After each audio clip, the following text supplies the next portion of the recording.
Hello guys, so JCCB here at ngayon nandito tayo sa simbahan ng Sasmuan. So ayan, hindi ko na papahabaan yung intro at welcome to JCCB Bike Adventures.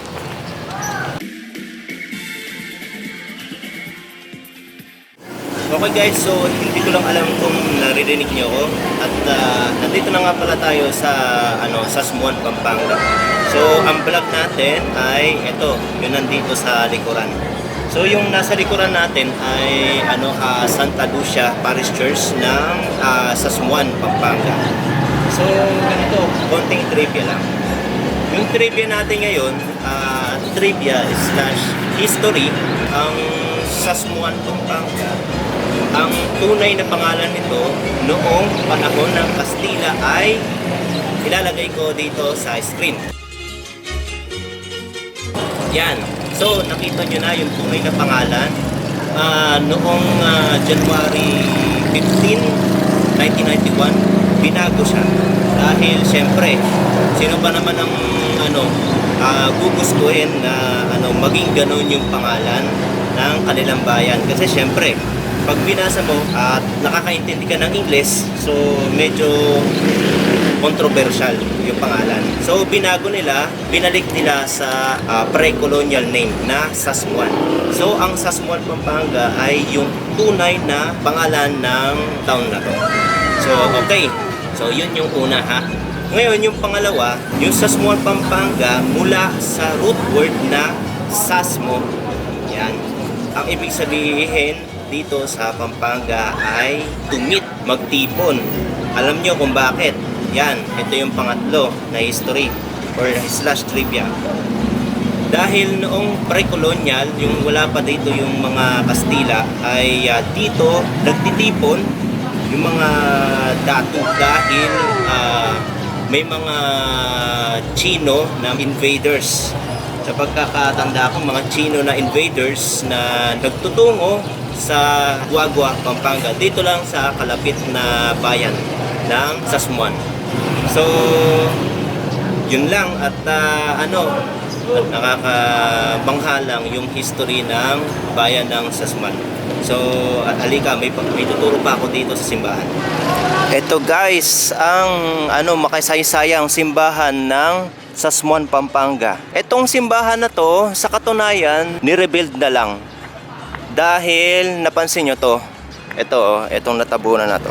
Hindi siya nakasama doon sa sa San Guillermo Parish Church, tapos doon sa Minalin, Pampanga Parish Church.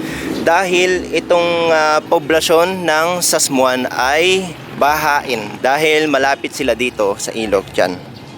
Ang pinaka-original na structure nitong simbahan ng Sasmuan ay ito lang. Ito, yan. Kasi ang palatandaan ko ito. Tapos itong bell tower hanggang dun. Yan. Yan. Tapos itong part na to, yan. Yan. Yan na lang yung bago. Puwera lang dito.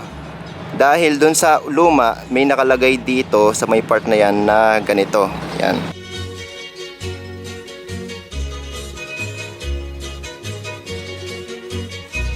Yan na ganito. Yan. Ngayon naman, ito ang isa sa sa triviang nakakagulat din. Dahil noong nagsiyasat ako, nakikita niyo yan, yung nasa taas na yan. Yan. Hindi pala orthodox cross yan.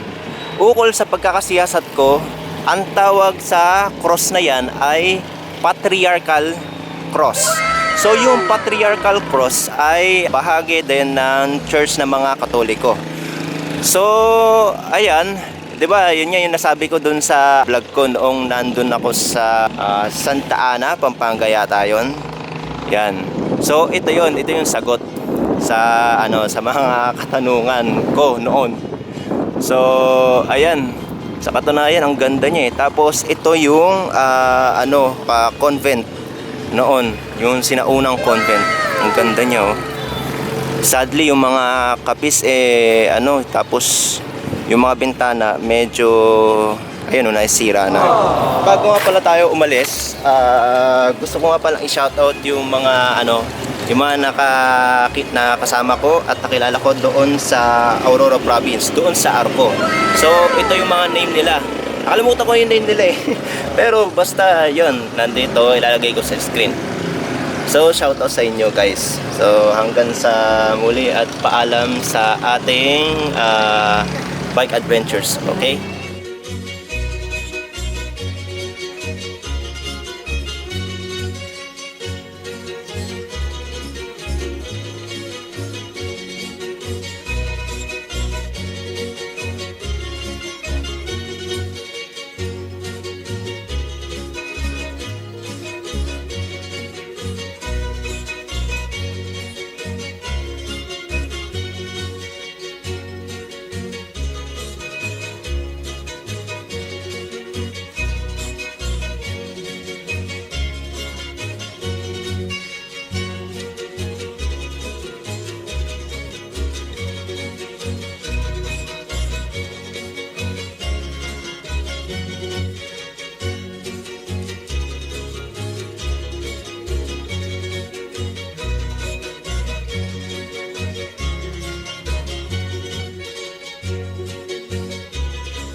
Okay guys, so nandito tayo ngayon sa Lubao Parish Church.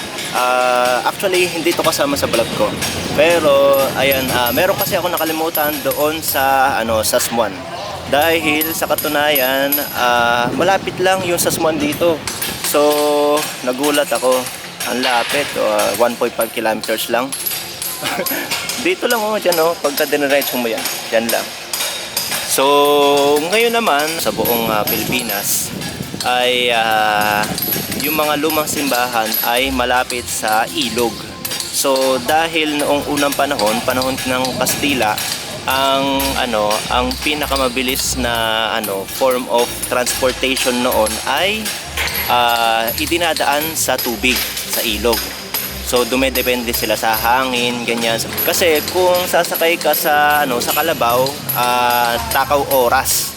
O kalabaw o kabayo, takaw oras. Dahil syempre, hindi smooth ang kalsada noon. Lubak-lubak pa noon.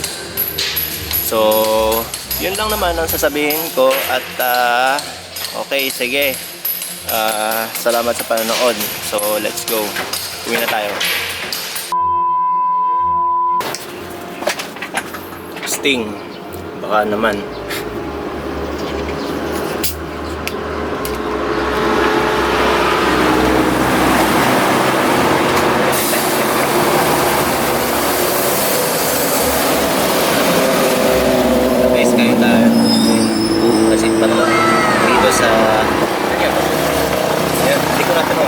Buwa-buwa yata ako. So, ika. Tayo tayo.